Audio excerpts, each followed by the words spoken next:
Hello friends, welcome back to Anveshara channel. आज हम लोग पढ़ेंगे एक और द्रोणाचार्य नाटक, ठीक है, जो शंकर शेष द्वारा रचित है। ठीक है, तो आज हम लोग इस नाटक को पूरे डिटेल से पढ़ेंगे। ठीक है, चलिए आइए पढ़ना स्टार्ट करते हैं। देखिए, एक और द्रोणाचार्य नाटक, इसका प्रकाशन 1977 ईस्वी में हुआ। ठीक है, यह नाटक दो भागों में विभाजित है। ठीक है, पहला भाग पूर्वार्ध कहलाता है, ठीक है, और दूसरा उत्तरार्ध कहलाता है। ठीक है, और इस नाटक के नाटककार शंकर शेष हैं। ठीक है, शंकर शेष का जन्म 1933 ईस्वी में हुआ। ठीक है, और इनकी मृत्यु 1981 ईस्वी में हुआ। ठीक है, अब देखिए कुछ महत्वपूर्ण तथ्यों को हम लोग जानते हैं कि महाभारत कालीन प्रसिद्ध पात्र द्रोणाचार्य के जीवन प्रसंगों को आधार बनाकर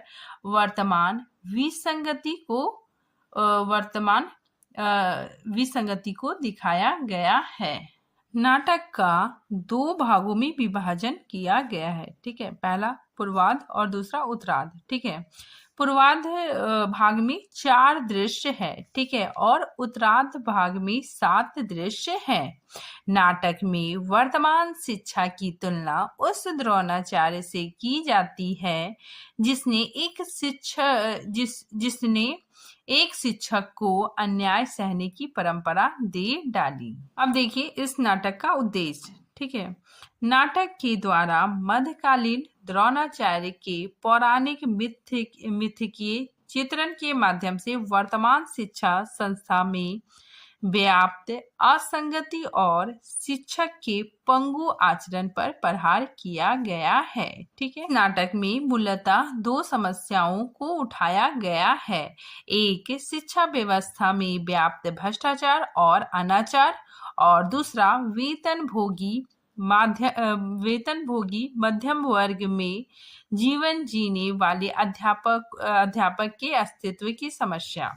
ठीक है, फिर आगे देखिए, इस नाटक में नाटककार ने वर्तमान शिक्षा व्यवस्था में व्याप्त भ्रष्टाचार, पक्षपात, राजनीतिक घुसपैठ तथा आर्थिक व सामाजिक दबाव के चलते निम्न मध्यवर्गीय व्यक्ति के असहाय बेबस चित्रण को उद्घाटित किया गया है। ठीक है, यह नाटक महाभारत की पौराणिक कथा के जरिए आज की शिक्षा व्यवस्था में फैले भ्रष्टाचार को उजागर करता है। इसमें वर्तमान शिक्षक की तुलना उस द्रोणाचार्य से की जाती है जिसमें शिक्षकों को अन्याय सहने की परंपरा दे दी।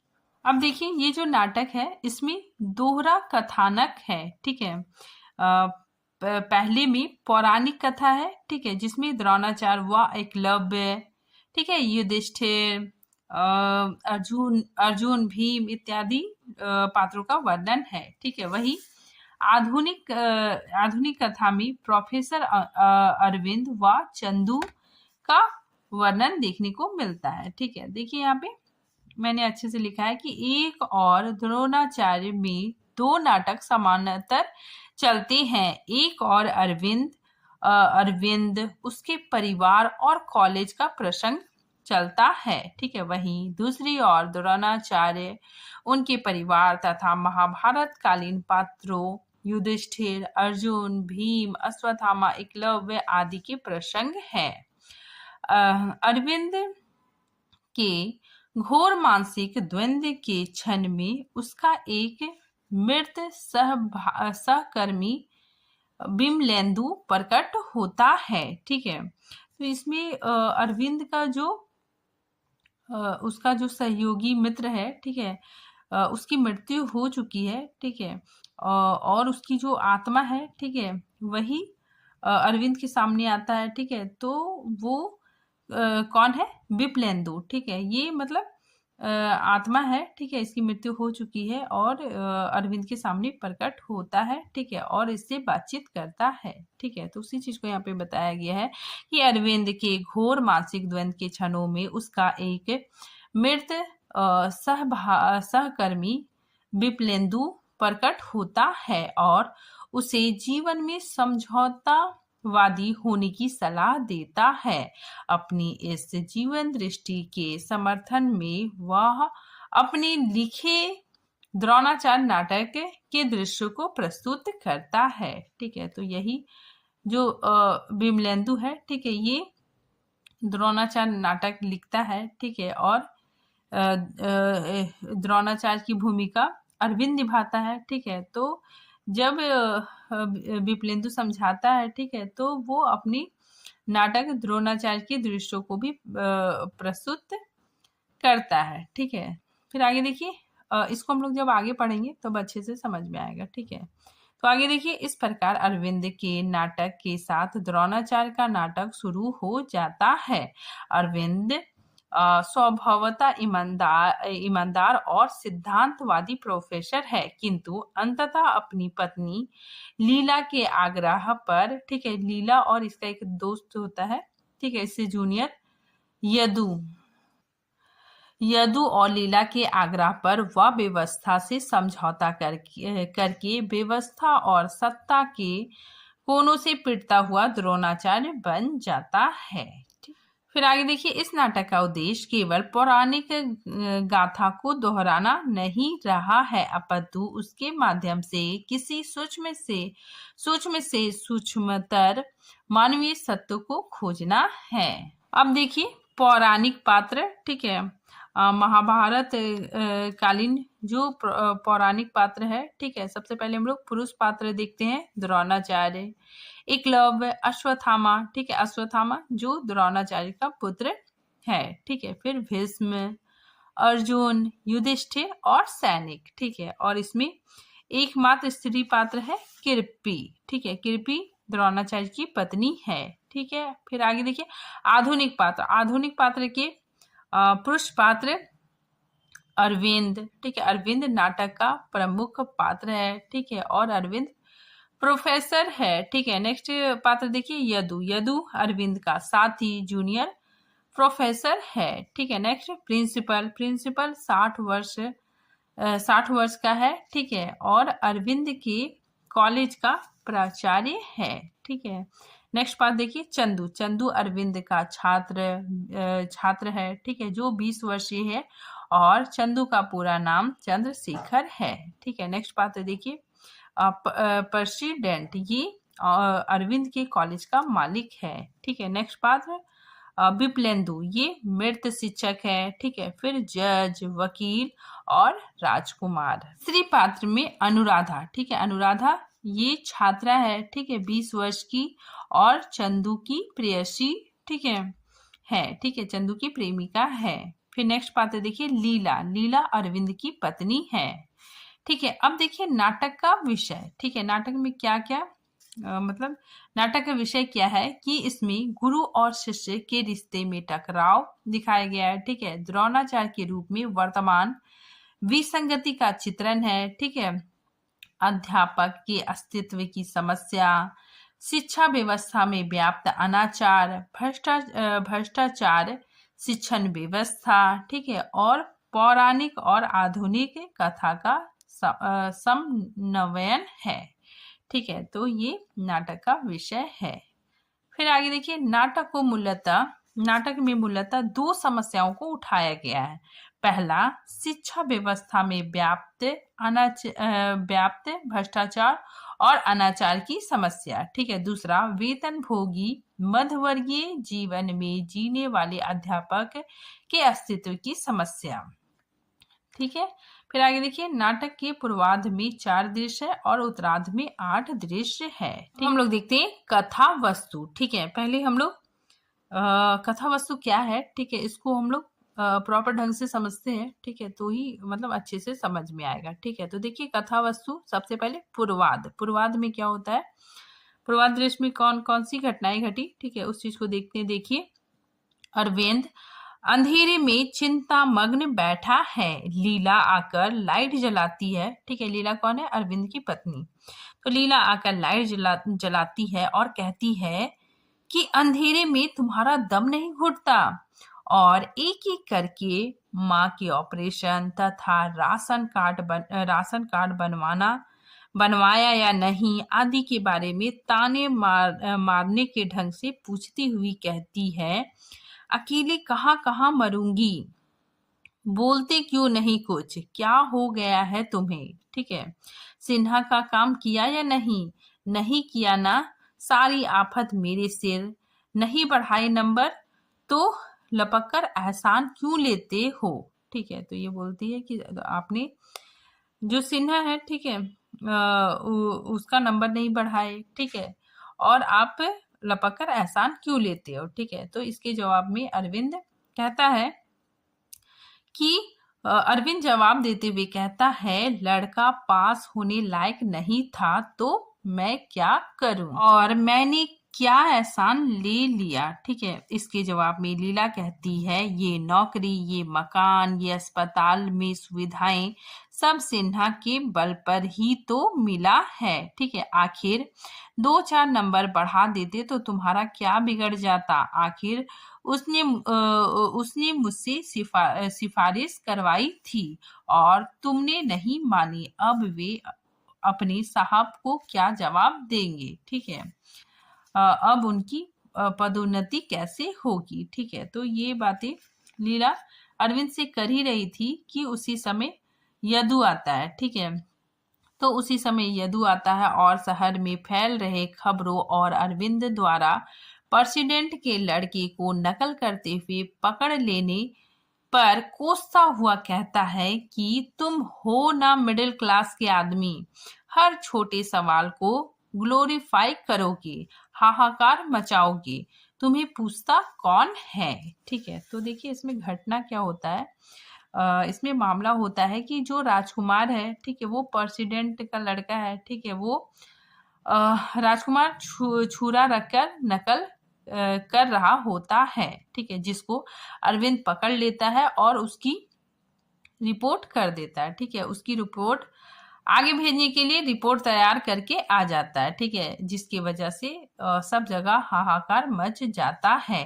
लीला और यदु बार बार समझाते हैं कि बड़े लोगों से पंगा नहीं लेना चाहिए। ठीक है, इसीलिए रिपोर्ट वहीं पे दबा दे। ठीक है, लेकिन अरविंद नहीं मानता है। ठीक है, इसी वजह से यदु बिमलेंदु का उदाहरण देता हुआ कहता है कि बिमलेंदु का साथ किसने दिया, सब बुजदिलों की तरह घर बैठे रहे, गुंडों ने बीच चौराहे पर उसकी जान ले दी, उसने उसने भी एक बड़े आदमी के लड़के को नकल करते पकड़ा था। ठीक है, तो बिमलेंदु उसको याद दिलाता है कि जो तुम्हारा एक मित्र था, ठीक है, बिमलेंदु के साथ भी, ठीक है, उसके साथ भी बहुत बुरा हुआ। ठीक है, उसको मार दिए। ठीक है, सब लोग गुंडा लोग मिलके उसको मार दिया। ठीक है, तुमको भी अगर तुम ऐसा करोगे तो तुम्हारी जान का भी खतरा है। ठीक है, फिर आगे देखिए, इसके बाद यदु बाहर लड़कों की योजना का पता लगाने चला जाता है। ठीक है, अरविंद अरविंद भी सिगरेट लाने बाहर जाता है। उसके जाते ही, ठीक है, प्रिंसिपल, ठीक है, उसके जाते ही मतलब अरविंद के जाते ही प्रिंसिपल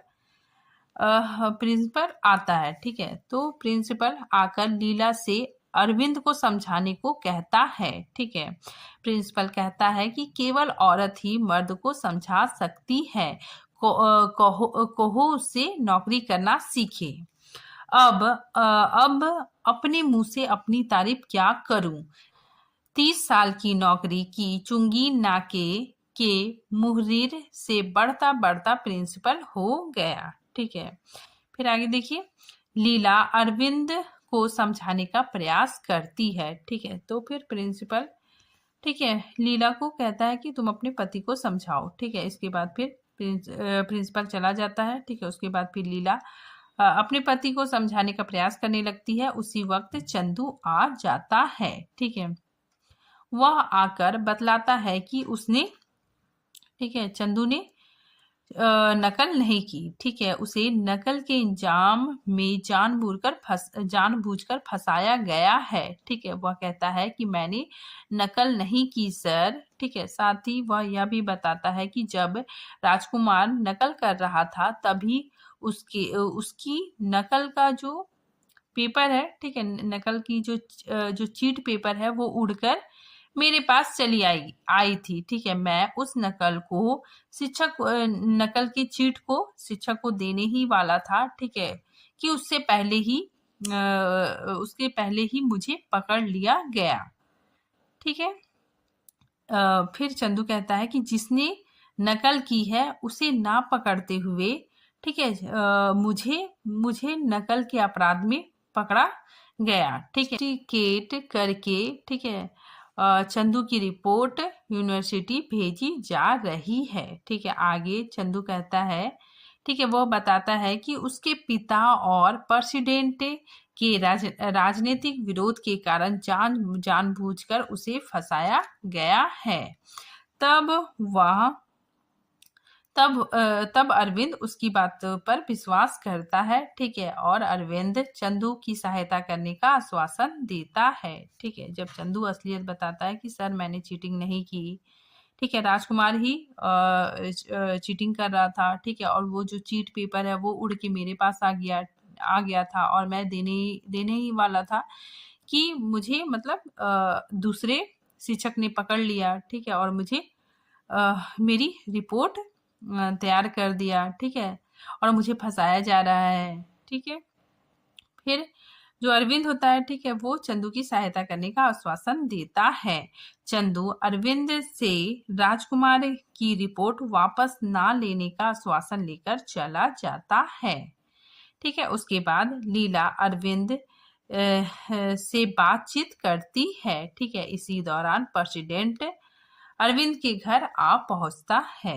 वह अरविंद को रिपोर्ट वापस लेने के बदले में प्रिंसिपल का पद देने का प्रलोभन देकर चला जाता है। ठीक है, तो जो प्रेसिडेंट है, ठीक है, वो उसके घर आता है। ठीक है, अरविंद के घर आता है। ठीक है, साथ ही उसे धमकाता भी है। ठीक है, उसको समझाता भी है कि वो रिपोर्ट वापस ले ले। ठीक है, साथ ही उसे प्रिंसिपल का पद देने का भी प्रलोभन देता है। ठीक है, उसके बाद गहरे सन्नाटे के बाद यदु हाँफता हुआ आकर बताता है कि लड़के तुम्हारा नाम लेकर इंकलाब जिंदाबाद के नारे लगा रहे हैं। शहर में खबर है कि तुमने लड़कों को भड़काया है। ठीक है, तो यदु कहता है कि तुम अपना रिपोर्ट वापस ले लो। ठीक है, क्योंकि बहुत ज्यादा दंगा फसाद हो रहा है। ठीक है, अरविंद ये सब सुनकर अपना आपा खो बैठता है। ठीक है, और यदु को वहां से जाने के लिए कहता है। ठीक है, और इसी के साथ अंधकार हो जाता है। फिर दृश्य बदलता है। अगले दृश्य में अरविंद सोफे पर बैठा है। विप्लेंदु की शरीराकृति उभरती है। ठीक है, मतलब विप्लेंदु की आत्मा आती है।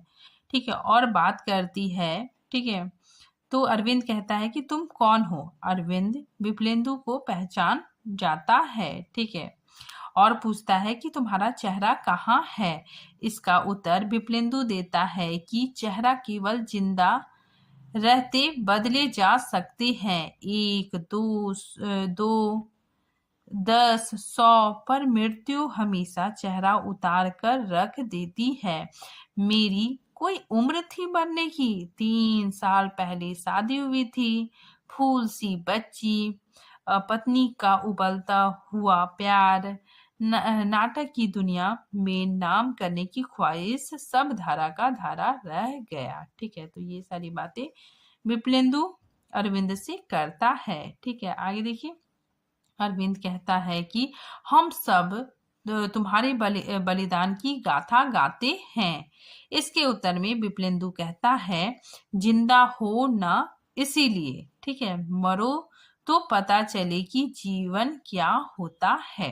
ठीक है, विप्लेंदु अरविंद को अपने लिखे और खेले गए नाटक द्रोणाचार्य की याद दिलवाकर कहता है, उसने पहले समझौता ही किया। ठीक है, उसने मतलब द्रोणाचार्य ने। ठीक है, तो उसने पहले समझौता ही किया। पहले वह भी तुम्हारी तरह बोलता था, याद करो मेरा नाटक। ठीक है, धीरे धीरे अंधकार छा जाता है। ठीक है, उसके बाद फिर दृश्य पुनः बदल जाता है। ठीक है, अंधकार में बच्चे की रोने की सिसकने की आवाज आती है। 7-8 वर्ष का अश्वत्थामा जमीन पर पांव घिसटता मचल रहा है। अश्वत्थामा गोरस, गोरस मतलब दूध, ठीक है, तो दूध के लिए सिर पटक कर रो रहा है। इसी पर कृपी आटे का घोल पिला देती है, ठीक है, तो अश्वत्थामा दूध के लिए रो रहा है, ठीक है, तो कृपी क्या करती है, आटे का घोल उसे पिला देती है। और और इसी बीच क्या होता है कि द्रोणाचार्य आ जाते हैं, ठीक है, तो और द्रोणाचार्य से द्रुपद के यहाँ से क्या लाएं क्या लाएं, यह बार बार पूछती है, ठीक है। इधर द्रोणाचार्य कृपी से पूछते हैं कि तुमने अश्वत्थामा को क्या पिलाया, ठीक है, जो द्रोणाचार्य है, ठीक है, वो बार बार पूछते हैं कि तुमने अश्वत्थामा को मतलब दूध कैसे पिलाया, क्या पिलाया, ठीक है, तो कृपी को गुस्सा आ जाता है, ठीक है, क्रोध में आकर वो कहती है कि मैंने दूध की जगह आटे का घोल पिलाया, ठीक है। और यह सच्चाई यथार्थ जानकर द्रोणाचार्य को अपने नरकीय जीवन पर, ठीक है, बहुत वे दुखी होते हैं, ठीक है, अपने नरकीय जीवन का बोध होता है, वे बहुत दुखी होते हैं। वे कृपी को बताते हैं कि द्रुपद ने कुछ देना तो दूर अपमान करके भेजा है। इस बात पर कृपी कहती है कि जरूर तुमने अकड़ दिखाई होगी, ठीक है, अपनी विद्या का विद्वत्ता दिखाया होगा, ठीक है, तुमने अकड़ दिखाई होगी, ठीक है। इसके उत्तर में द्रोणाचार्य कहते हैं कि इतनी समर्पित भाषा कभी नहीं निकली मेरे मुंह से। द्रोणाचार्य क्रोध से कहते हैं कि मेरा रोम रोम जल रहा है, ठीक है, द्रुपद ने मेरा अपमान किया, ठीक है। फिर आगे द्रोणाचार्य कहते हैं, क्रोध से कहते हैं कि मैं अब ऐसी पीढ़ी तैयार करूंगा जो केवल युद्ध की भाषा बोलेगी। इसी समय द्वार पर भीष्म आ जाते हैं, ठीक है, और राजपुत्रों को शिक्षा देने का आग्रह द्रोणाचार्य से करते हैं, ठीक है। तो इसी बीच कृपी कहती है कि गुरु पूर्णिमा के दिन शिक्षा देने की बात कृपी भीष्म से कहती है। तो यहाँ पे कृपी भीष्म को कहती है कि गुरु पूर्णिमा के दिन, ठीक है, द्रोणाचार्य, ठीक है, जाके मतलब वो लोग को शिक्षा देंगे, ठीक है। और साथ ही द्रोणाचार्य को समझाती है कि आप अपनी दरिद्रता और द्रुपद से बदला भी ले सकते हैं। इसके बाद द्रोणाचार्य प्रसन्नता से आचार्य पद स्वीकार कर लेते हैं। दृश्य बदलता है, धीरे धीरे अंधकार, कुछ क्षणों में कुत्तों के भौंकने की आवाज करीब आती है। जंगल में कुछ लोगों के भागने की आहट होती है। अर्जुन हिरणों का शिकार करने को तैयार होता है, तभी कुछ देखकर कहता है, कुत्तों का भौंकना बंद हो गया, जैसे कोई बानों से उसका मुंह सी रहा है। दोनों आगे जाकर आश्चर्य से देखते हैं, ठीक है, मतलब द्रोणाचार्य और अर्जुन, ठीक है, दोनों आगे जाके देखते हैं, ठीक है। द्रोणाचार्य एकलव्य को देखकर पूछते हैं कि तुम कौन हो, ठीक है, तभी एकलव्य कहता है कि मैं आपसे पहले मिल चुका हूँ, ठीक है, वो अपना पूरा परिचय देता है कि 8 साल पहले आप मुझसे मिले थे, ठीक है, मैंने आपसे विद्या लेनी चाहिए थी, ठीक है, तो आपने मना कर दिया था, ठीक है, और तभी से मैं आपकी मूर्त बना के, ठीक है, वहीं पे दिन रात अभ्यास करता हूँ, ठीक है, तो देखिए पूरा परिचय प्राप्त होता है, ठीक है। एकलव्य कहता है कि हम पहले भी मिल चुके हैं, आप हमारे गुरु हैं, जिसमें वर्ण व्यवस्था का भेद पूरी तरह सामने आ जाता है, ठीक है। द्रोणाचार्य कहते हैं कि मैंने तुम्हें इसलिए मना किया क्योंकि मेरी जो विद्या है वो केवल क्षत्रियों और ब्राह्मणों के लिए समर्पित है, मैं शूद्र जाति वालों को विद्या नहीं देता। तो एकलव्य कहता है कि क्या प्रतिभा से बड़ी ये व्यवस्था है। तो इसके उत्तर में द्रोणाचार्य कहते हैं कि जो व्यवस्था तोड़ी नहीं जा सकती उसमें विश्वास करके ही जिया जा सकता है, ठीक है। एकलव्य द्रोणाचार्य को गुरु दक्षिणा मांगने को कहता है। ठीक है, तो एकलव्य कहता है कि मैंने आपको गुरु माना है, ठीक है, और मैं आपको गुरु दक्षिणा देना चाहता हूँ, आप गुरुदेव गुरु दक्षिणा मांगिए। ठीक है, द्रोणाचार्य पहले अर्जुन की ओर देखते हैं। ठीक है, पहले तो प्रसन्न होते हैं, ठीक है, उसके बाद फिर अर्जुन की ओर देखते हैं। ठीक है, साथ ही उन्हें अपना किया हुआ वादा याद आता है कि वे कहते हैं कि अर्जुन को वो सबसे मतलब संसार का सबसे बड़ा धनोहर बनाएंगे। ठीक है, तो इसी वजह से वो अर्जुन की तरफ देखते हैं और उनका आवाज कठोर होने लगता है और द्रोणाचार्य गुरु दक्षिणा में एकलव्य के दाहिने हाथ का अंगूठा मांग लेते हैं। यह देखकर अर्जुन दुखी होकर कहता है कि जब भी प्रतिभा को जाति और व्यवस्था के नाम पर कुचला जाएगा तो लोग आपको ही याद करेंगे, इतिहास आपको कभी क्षमा नहीं करेगा। ठीक है, एकलव्य थाली में पूजा की सामग्री लेकर आता है। उसका अंगूठा कटा है, पंजा खून से लाल है। द्रोणाचार्य को वह खून का टीका लगाता है, पूजा के सामान के साथ अपना हाथ का अंगूठा दे देता है। द्रोणाचार्य दोनों हाथ ऊपर कर आशीर्वाद देते हैं।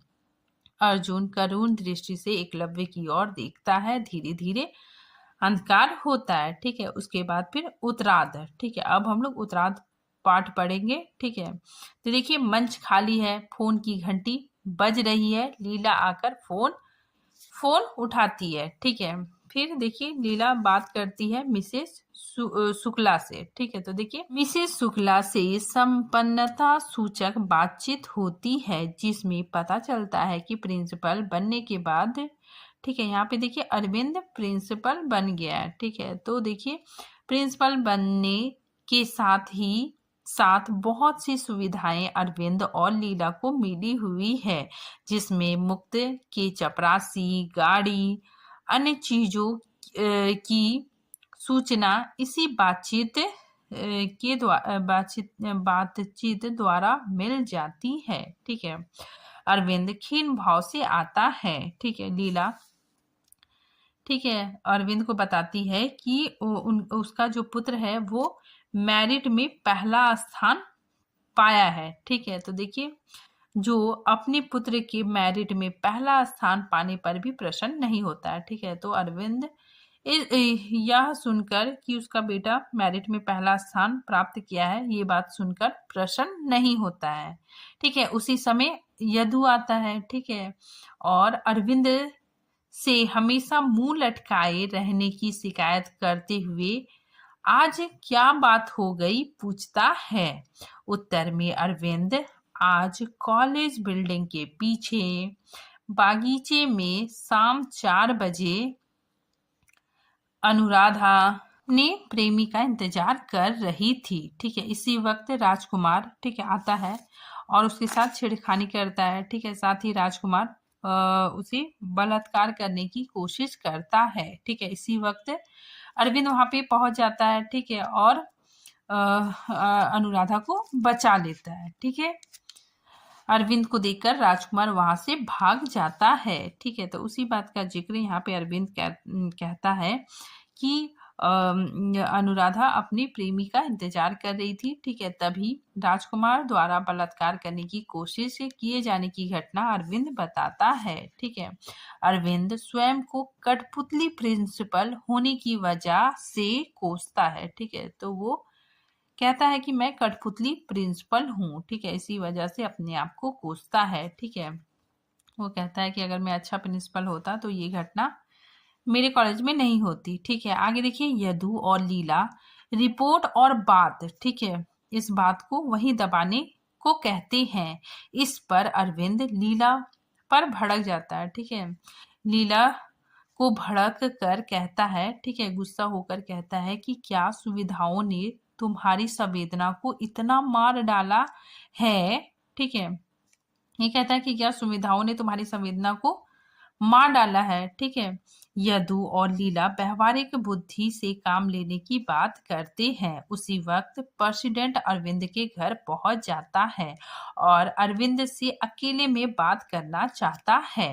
प्रेसिडेंट अरविंद से बात को रफा दफा करने की जगह रिपोर्ट, ठीक है, अनुराधा से लिखवाने का कारण पूछता है, ठीक है, और राजनीतिक के कारण स्वयं और अपने राजकुमार की छवि खराब ना होने को कहता है, ठीक है। तो यहाँ पे जो प्रेसिडेंट है, ठीक है, वो आता है और कहता है कि अरविंद से कि तुमने राधिका से सॉरी अनुराधा से रिपोर्ट क्यों लिखवाई, ठीक है, साथ ही अभी मेरा चुनाव चल रहा है, ठीक है, और इसकी वजह से मेरा नाम खराब हो जाएगा, ठीक है, मेरा और राजकुमार की जो छवि है वो खराब हो जाएगा, ठीक है। फिर आगे देखिए, प्रेसिडेंट कहता है कि अपराध की सार्वजनिक तौर पर स्वीकृति राजनीतिक में आत्महत्या कहलाती है, ठीक है। अरविंद के बात ना मानने पर, ठीक है, अरविंद कोई भी बात नहीं मानता है, ठीक है। तो अरविंद के बात ना मानने पर प्रेसिडेंट उसे पुलिस हिरासत की धमकी देकर थोड़ी देर बाद फिर फोन करूंगा, ठीक है, ऐसा कह के वहां से चला जाता है, ठीक है। आगे देखिए, अरविंद उसी परेशानी की हालत में टेलीफोन तक जाता है, नंबर डायल करता है, 2 बार नंबर डायल करता है, ठीक है, 2 बार कोशिश करता है, लेकिन नंबर इंगेज है, रिसीवर रख देता है, ठीक है। इसी समय अनुराधा आती है, ठीक है। अनुराधा अरविंद से पूछती है कि कहीं आप अपना इरादा बदल तो नहीं लेंगे, ठीक है, तमाम दबाव आप पर बनाए जाएंगे, मेरे पिता भी नहीं चाहते हैं कि मैं एक्शन लूं, लेकिन मेरा जीवन केवल आपके जवाब पर निर्भर है। अरविंद अनुराधा को विश्वास दिलाता है कि वह उसका साथ देगा। उसी समय फोन बजता है, ठीक है, फोन की घंटी बजती है। प्रेसिडेंट अरविंद से आखिरी फैसला पूछता है, ठीक है, जो कि अनुराधा के पक्ष में होता है, ठीक है। तो अरविंद अनुराधा के पक्ष में होता है, ये फैसला वो प्रेसिडेंट को बता देता है, ठीक है, फोन में ही। तभी प्रेसिडेंट 15,000 रुपए जो स्वयं प्रेसिडेंट ने ही लिए होते हैं उन पैसों के गमन के आरोप में, ठीक है, अरविंद को पुलिस हिरासत की धमकी देता है, ठीक है। वो कहता है कि 15,000 रुपए जो मैंने लिए हैं, ठीक है, वो पैसे के गमन का आरोप लगाकर तुम्हें मैं पुलिस हिरासत में डाल दूंगा, ठीक है। तो धमकी देता है और रिपोर्ट अनुराधा के सामने ही फाड़ देने को कहता है। इस बातचीत से पता चलता है कि अनुराधा के जो पिता है, ठीक है,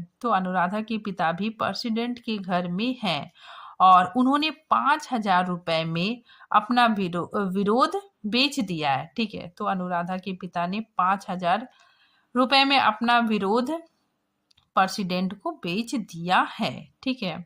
ये सारी बातें सुनने के बाद, ठीक है, अरविंद घबरा जाता है, ठीक है, और प्रेसिडेंट की सारी बात मान लेता है। अनुराधा सब सुनकर दोबारा पूछती है, लेकिन इस बार अरविंद का जवाब बदल जाता है, ठीक है। अरविंद कहता है कि तुम्हारे पिता का ख्याल करते हुए शायद मैं तुम्हारा साथ ना दे पाऊं, ठीक है। फिर अनुराधा चंदू द्वारा कही गई बात सच सिद्ध जानकर अरविंद से कहती है कि वह मतलब चंदू, ठीक है, चंदू आपको बड़े बड़े निरर्थक शब्द थूकने वाला नपुंसक बुद्धिवादी कहता था। अब मतलब अनुराधा कहती है कि चंदू ठीक ही कहता था, ठीक है, आप बड़े बड़े निरर्थक शब्द थूकने वाले नपुंसक बुद्धिवादी व्यक्ति हैं, ठीक है। अब आपको चिंता करने की जरूरत नहीं होगी, कल शायद कोई सवाल ही ना उठाए। यह कहकर वो चली जाती है। अरविंद माथा पकड़कर स्वयं को कोसता हुआ कहता है, आत्मज्ञान हो गया मुझे, सड़े हुए आटे में बिलबिलाने वाला कीड़ा होने का आत्मज्ञान, ठीक है। वह लीला को फोन पर हुई बात बताता है कि मुझ पर 15,000 ग्रांट के रुपए का गमन का आरोप लगाया गया है, ठीक है।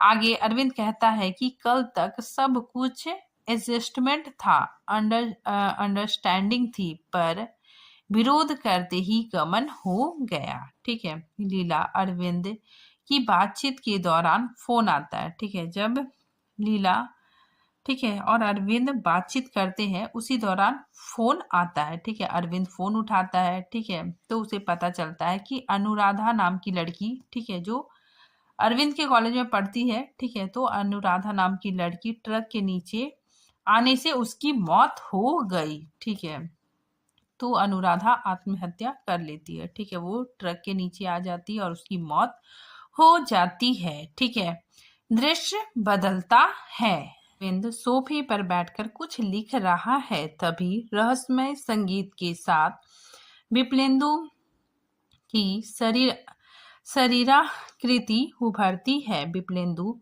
अरविंद से इस्तीफा फाड़कर फेंकने और आराम से नौकरी करने को कहता है। ठीक है, तो देखिए यहाँ पे अरविंद इस्तीफा लिखता है। ठीक है, तो उसी वक्त विप्लेंदु ठीक है आ जाता है। ठीक है, और वो कहता है कि ये इस्तीफा फाड़कर फेंक दो और आराम से नौकरी करो। ठीक है, साथ ही वह बतलाता है कि उसकी पत्नी ठीक है विप्लेंदु की विधवा पत्नी जैसे तैसे छोटी सी नौकरी कर अपना और बच्ची का पेट पाल रही है। उसमें भी उसका 60 साल का नया अफसर उस पर डोरे डाल रहा है, प्रमोशन का लालच दे रहा है। ठीक है, तो विप्लेंदु बताता है कि उसकी पत्नी किसी तरह से उसको नौकरी मिली है। ठीक है, और उस नौकरी में जो 60 साल का एक नया अफसर है, ठीक है, वो उसकी पत्नी को तंग कर रहा है। ठीक है, और साथ ही उसे प्रमोशन का भी लालच दे रहा है। ठीक है, तो ये हालत है मेरी पत्नी की, इसीलिए वह अरविंद से कहता है कि आराम से नौकरी करो।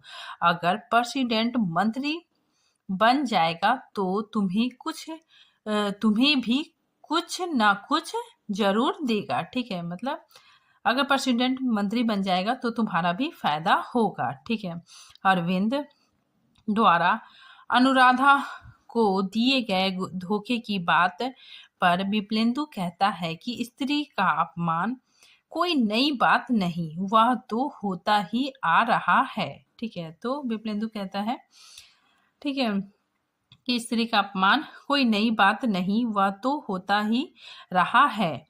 अपने खेले गए नाटक के द्रोणाचार्य को याद दिलाता है। ठीक है, वो बोलता है कि तुम जो नाटक है द्रोणाचार्य, ठीक है, उसको याद करो। ठीक है, तुम भूल क्यों जाते हो? ठीक है, उसको याद करो। दृश्य बदल जाता है। ठीक है, अश्वत्थामा उदास बैठा है, कृपी घर बुहार रही है। अश्वत्थामा द्रौपदी के अपमान के विरोध में स्वयं और अपने पिता के चुप रहने के कारण कृपी से पूछता है। ठीक है, और इसमें ठीक है इस तरह तीनों एक दूसरे पर आरोप लगाते हैं। द्रोणाचार्य स्वयं के बचाव में भीष्म आदि की चुप्पी को भी कारण बताते हैं। ठीक है, मतलब द्रोणाचार्य कहते हैं कि मैं तो चुप रहा, ठीक है, लेकिन भीष्म ठीक है विदुर ये लोग भी कुछ नहीं बोले। ठीक है, इस पर कृपी कहती है कि वे तो शिक्षक नहीं है, आचार्य नहीं है, तुमने चुप रहकर शिक्षा को अन्याय पीने की परंपरा दे दी। ठीक है, आने वाला इतिहास तुम्हें कोसेगा। ठीक है, तो कृपी कहती है कि जो भीष्म थे, ठीक है, विदुर थे, वे शिक्षक नहीं थे, आप शिक्षक है, ठीक है, आचार्य है, और आप चुप क्यों रहे? ठीक है, आप चुप रह के शिक्षक को अन्याय पीने की परंपरा दे दी, आने वाला इतिहास तुम्हें कोसेगा।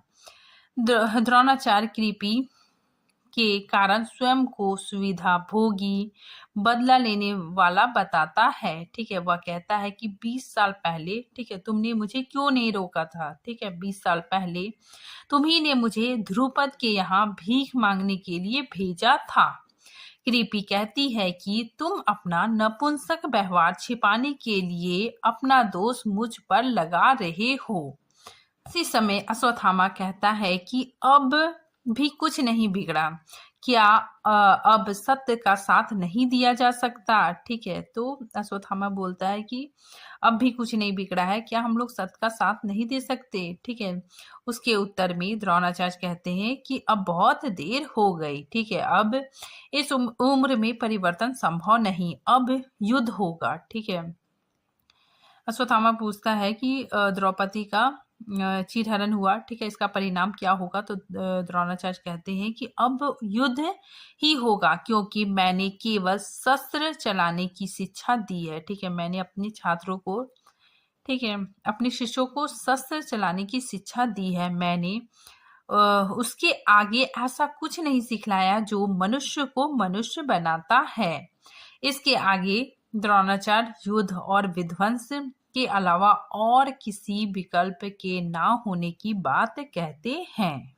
दृश्य बदलता है। जेल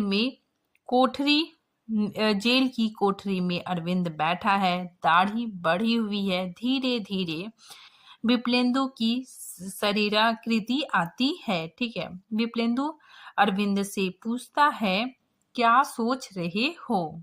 उसकी आपसी बातचीत से पता चलता है कि कुछ दिन पहले प्रेसिडेंट बीमार हो गए थे, जिसकी वजह से डॉक्टर ने उन्हें सुबह शाम बाहर घूमने की सलाह दी थी। ठीक है, अरविंद प्रेसिडेंट का विश्वास जीत कर उसके साथ सुबह शाम घूमने जाया करता था। वह प्रेसिडेंट को जानबूझकर पहाड़ी की क्लिप पर ले गया था। ठीक है, पिछले साल किसी व्यक्ति ने उस क्लिप से कूदकर आत्महत्या कर ली थी। तभी से अरविंद के मन में ऐसे विचार आते थे कि क्यों ना प्रेसिडेंट को इसी पहाड़ी से गिरा दे।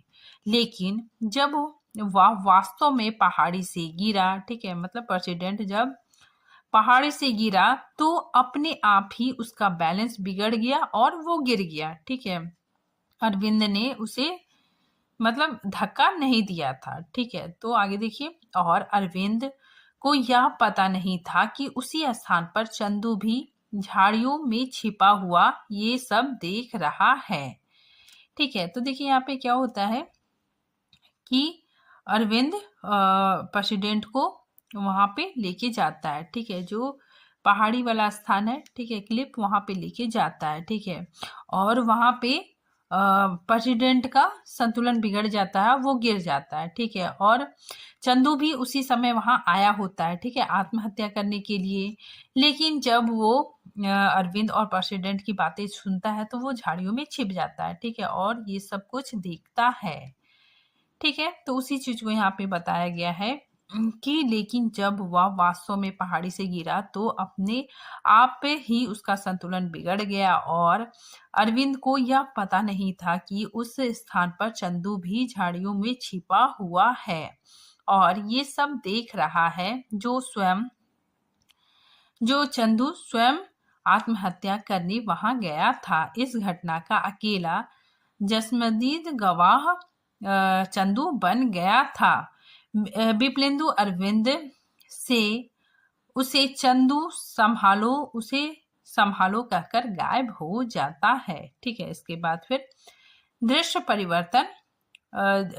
बदल जाता है। ठीक है, अदालत में एक कटघरे में अरविंद खड़ा है। ठीक है, दूसरे गवाह के कटघरे में चंदू खड़ा है। अदालती कार्यवाही चलती है, जिसके सवाल जवाब में चंदू और अनुराधा के प्रेम का पता चलता है। ठीक है, तो वकील पूछता है, तो इसमें ये बात का भी चंदू खुलासा करता है कि अनुराधा उसकी प्रेमिका थी। ठीक है, चंदू के पास अनुराधा के पत्र अभी भी हैं। ठीक है, तो देखिए, चंदू के पास अनुराधा के पत्रों में अरविंद की रिपोर्ट लिखवाने के साथ प्रेसिडेंट से बदला लेने की बात भी चंदू अदालत को बताता है। ठीक है, चंदू बताता है कि अनुराधा ने ऐसा लिखा था। ठीक है, तो चंदू बताता है कि अनुराधा ने पत्र में ऐसा लिखा था कि प्रिंसिपल साहब, ठीक है, प्रिंसिपल साहब मतलब अरविंद ने मुझसे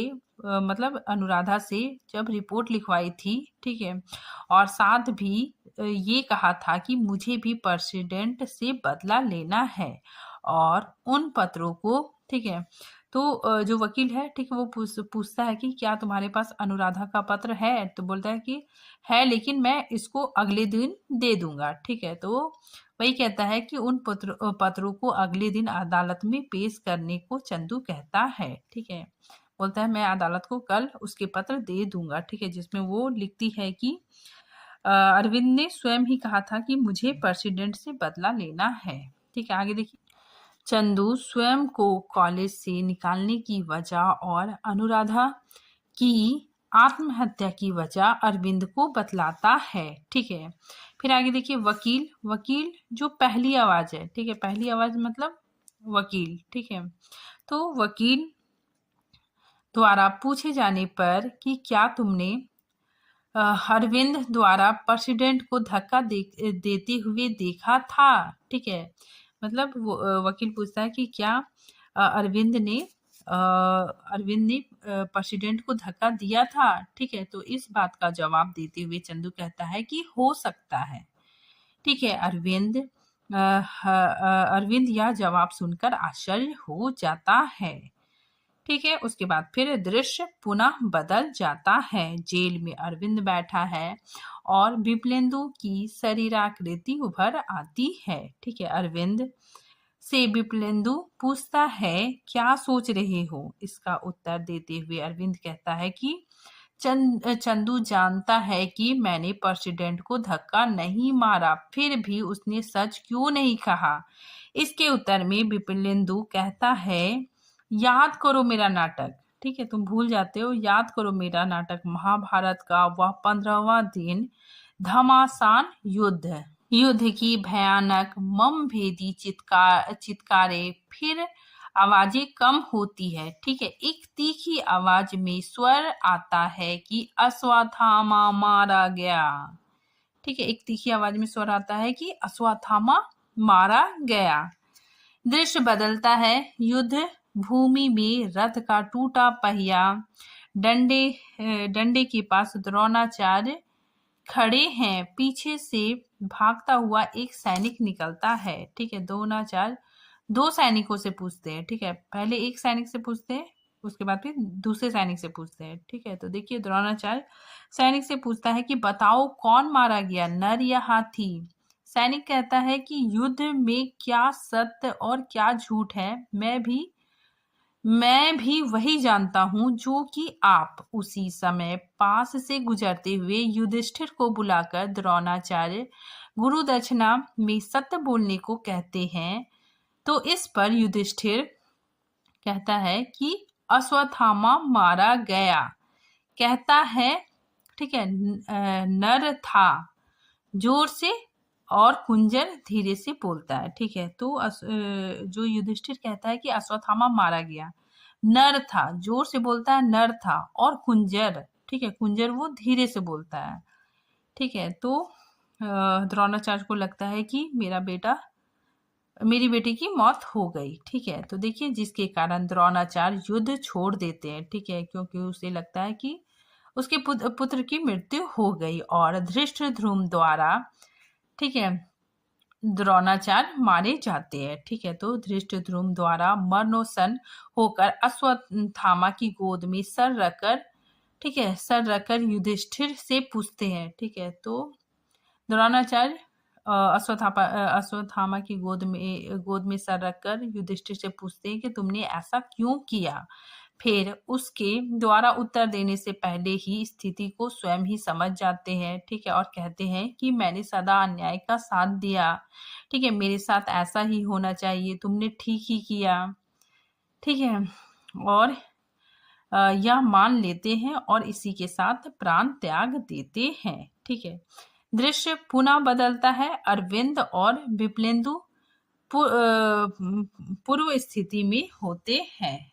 विप्लेंदु अरविंद से पूछता है तुम्हें अपना उत्तर पता चला? इस बात पर अरविंद चंदू की समानता युधिष्ठिर से करने पर सवाल उठाता है, जिसके उत्तर में विप्लेंदु कहता है कि चंदू को झूठ सिखलाने वाला तुम ही है। ठीक है, मतलब यहाँ पे विप्लेंदु कहता है कि चंदू को झूठ बोलना किसने सिखलाया? तुमने ही सिखलाया। ठीक है, तुमने ही उसे झूठ बोलना सिखलाया। ठीक है, आगे विप्लेंदु कहता है कि किताबी ज्ञान तो सब सीख लेते हैं, लेकिन तुमने अपना, ठीक है, अपना क्या दिया अपने शिष्य को, तुमने अपना क्या दिया? यही कि विरोध को पी जाओ, सत्ता के साथ समझौता कर लो, विरोध किसी भी हालत में ना व्यवस्था करने देगी, ना ही ऐसा करने की चेष्टा करो। अगर करोगे तो हाल यही होगा। ठीक है, मेरी पत्नी, ठीक है, विप्लेंदु अपनी पत्नी के बारे में बता रहा है कि मेरी पत्नी को अंततः शहर छोड़कर जाना पड़ा उस बूढ़े अफसर से बचने के लिए। सत्ता के आगे झुकना ही होता है। ठीक है, यही ज्ञान तुमने चंदू को सिखलाया। ठीक है, तो यहाँ पे विप्लेंदु अरविंद को कहता है कि सत्ता के आगे झुकना ही होता है, यही ज्ञान तुमने चंदू को सिखलाया। वह अरविंद को आज का प्रोफेसर नहीं, आज का द्रोणाचार्य बताता है। एक और द्रोणाचार्य, एक और द्रोणाचार्य। इसी आवाज के साथ यह नाटक समाप्त हो जाता है। तो आज ये टॉपिक यहीं पे खत्म होता है। ठीक।